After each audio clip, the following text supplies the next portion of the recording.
Assalamualaikum warahmatullahi wabarakatuh. Selamat pagi semuanya. Waalaikumsalam warahmatullahi wabarakatuh. Pagi, Bu. Apa kabar? Baik, Bu. Oke, sebelumnya ada yang udah kenal sama Ibu? Belum. Jadi Ibu guru baru di sini di dalam mata pelajaran Bahasa Indonesia. Perkenalkan, nama Ibu Putri Andrea Siva, bisa dipanggil Putri aja. Sebelum mulai pembelajarannya, boleh tempat duduknya dirapiin dulu, yang ada sampah boleh dibuang.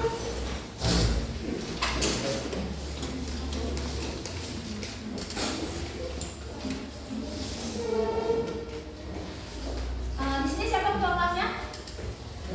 Boleh ketua kelas pimpin doa. Ya teman-teman, mari kita berdoa sebelum mulai belajar hari ini. Berdoa di rumah. Selesai. Oke. Ada yang tidak hadir? Ucup. Kenapa? Kerja. Kerja. Ya. Ada lagi? Salsa sakit, Bu. Parma pergi ke Medan. Udah izin? Kemarin bilang ya Bu, cerita dari Sama siapa? Sama ketua kelas. Iya, sama. Oke. Jadi ada yang ingat materi di minggu lalu tentang apa? Teks Teks prosedur. Ada yang masih ingat apa itu teks prosedur? Boleh, ketua kelas. Oke, teks prosedur adalah teks yang berisi tentang langkah-langkah untuk melakukan sesuatu agar tujuannya tercapai. Oke. Jadi hari ini, terima kasih ya ketua kelas. Jadi hari ini Ibu akan membawakan materi tentang teks eksplanasi.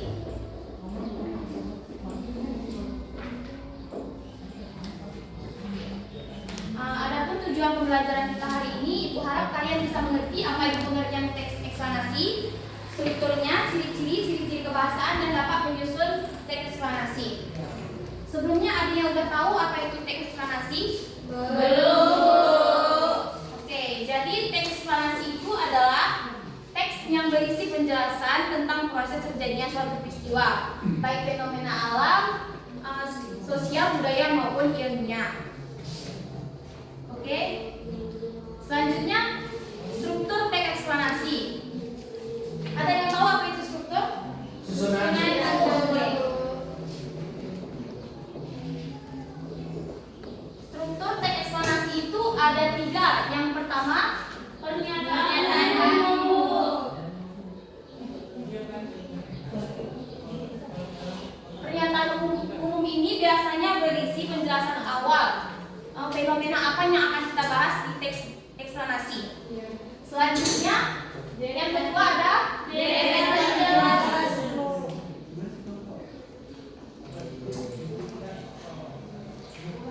Oke, deretan penjelasan ini biasanya berisi proses atau sebab akibat fenomena itu terjadi. Yang terakhir ada Interpretasi atau penutup.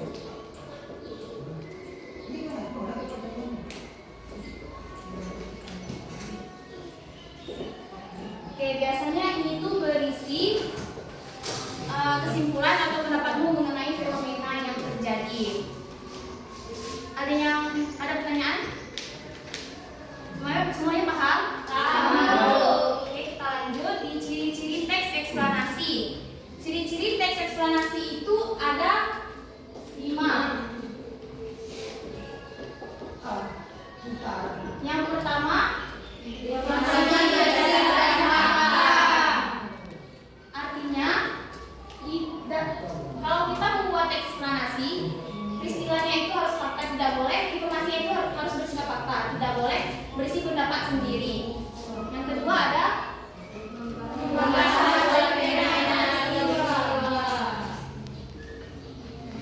selanjutnya bersifat ilmiah dan objektif.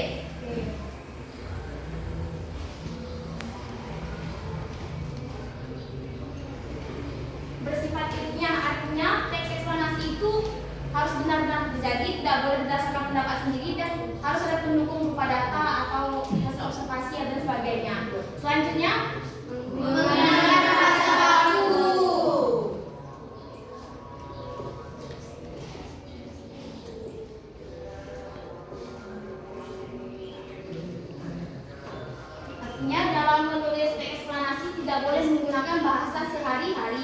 harus menggunakan bahasa baku dengan ejaan bahasa Indonesia yang jelas.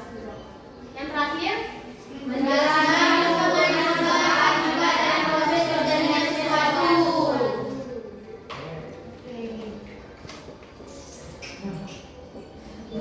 Jadi teks eksplanasi ini berisi sebab, penyebab atau akibat dalam proses terjadinya sesuatu.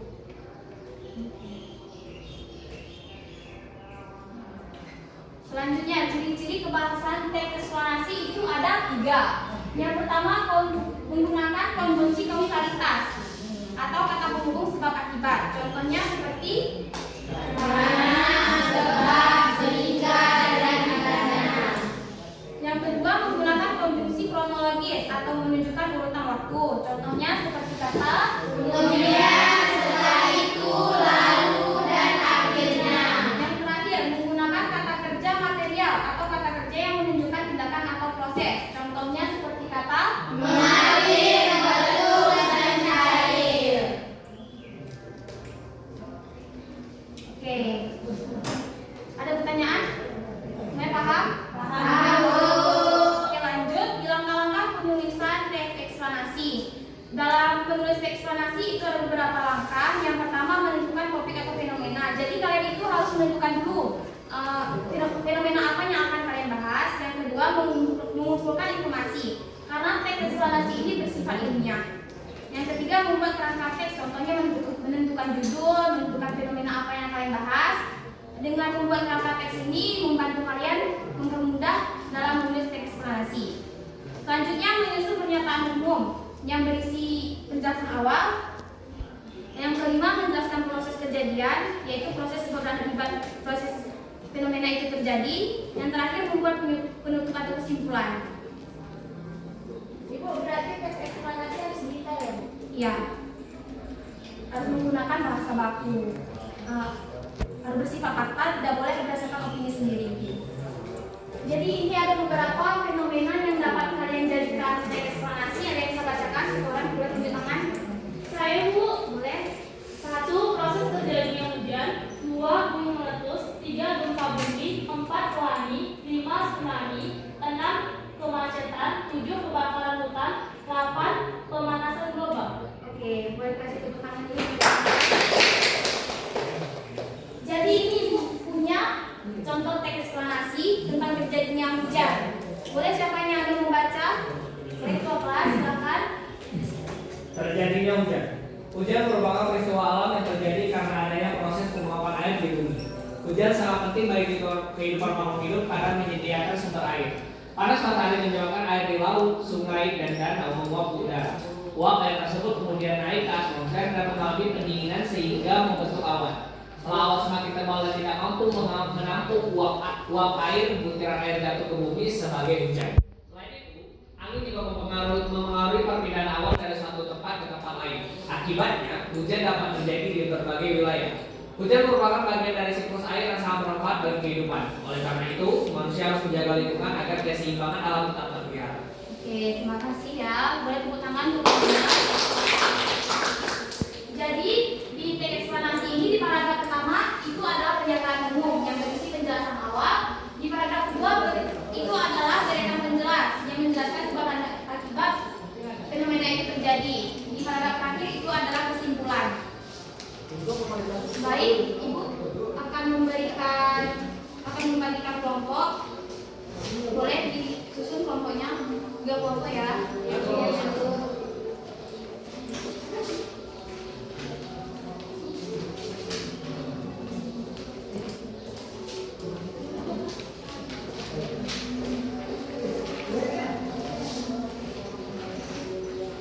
Dari contoh-contoh fenomena ini, Ibu ingin kalian membuat teks eksplanasi tentang banjir. Ibu akan berikan waktu 10 menit ya. Boleh, silakan.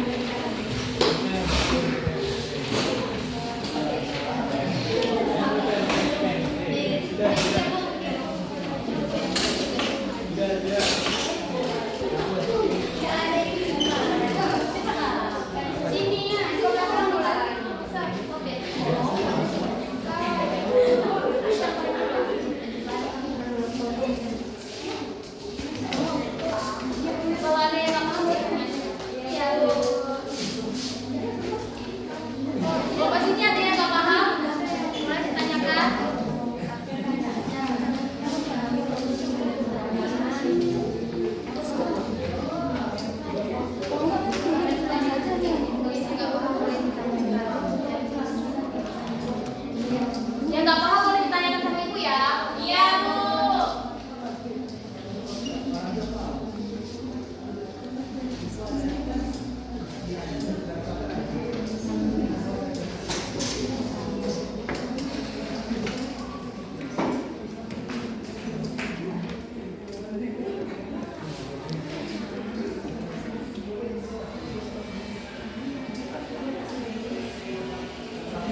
menjelaskan tentang peristiwa terjadinya banjir. Baiklah, banjir merupakan peristiwa meluapnya air yang menggenangi suatu wilayah akibat tingginya curah hujan.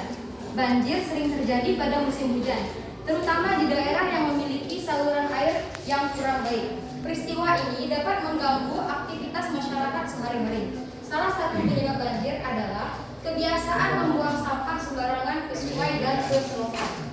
Sampah tersebut menyumbat aliran air sehingga air meluap ke pemukiman warga. Selain itu, penebangan hutan juga menyebabkan berkurangnya daerah resapan air. Banjir menimbulkan berbagai kerugian seperti kerusakan rumah, jalan, dan fasilitas umum.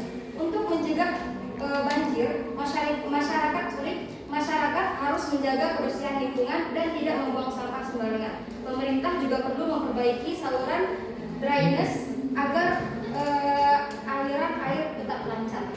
Oke, ada yang ingin bertanya kepada kelompok 1? Silakan. Oke, silakan.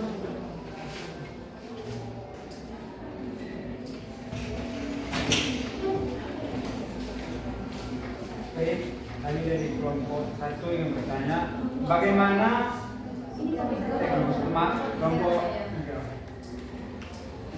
pendapat kelompok kalian tentang kebiasaan masyarakat yang membuang sampah sembarangan sehingga menyebabkan banjir? Baiklah, kami ucapkan terima kasih kepada kelompok 3. Kami akan menjawab pertanyaan kalian. Jawabannya adalah kebiasaan membuang sampah sembarangan merupakan tindakan yang tidak baik karena dapat menyumbat saluran air dan menyebabkan banjir. Masyarakat seharusnya lebih peduli terhadap kebersihan lingkungan agar banjir dapat dicegah. Oke, beri tepuk tangan teman-temannya. Selanjutnya untuk kelompok 2, saya silakan.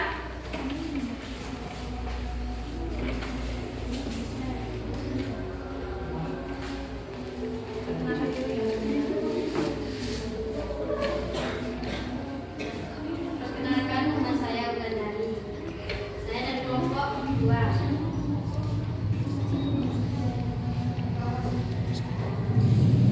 Judulnya banjir di perkotaan.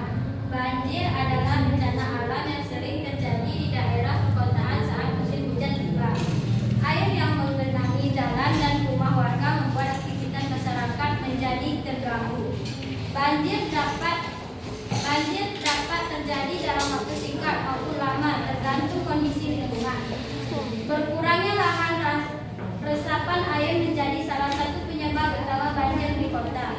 Banyak lahan kosong berupa menjadi bangunan sehingga air hujan sulit meresap ke tanah. Selain itu, selokan yang tersumbat sampah membuat air tidak dapat mengalir dengan baik.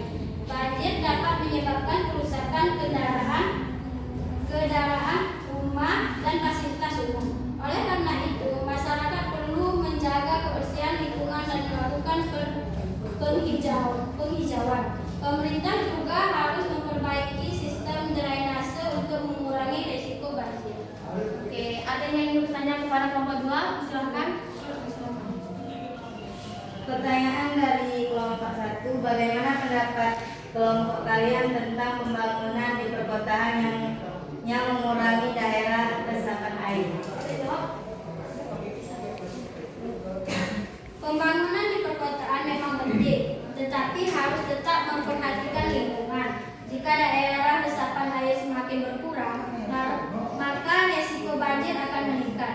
Oleh karena itu, perlu disediakan ruang hijau agar air hujan dapat meresap ke tanah. Oke, silakan berikan pertanyaan. Ya. Untuk kelompok terakhir saya persilakan perwakilannya.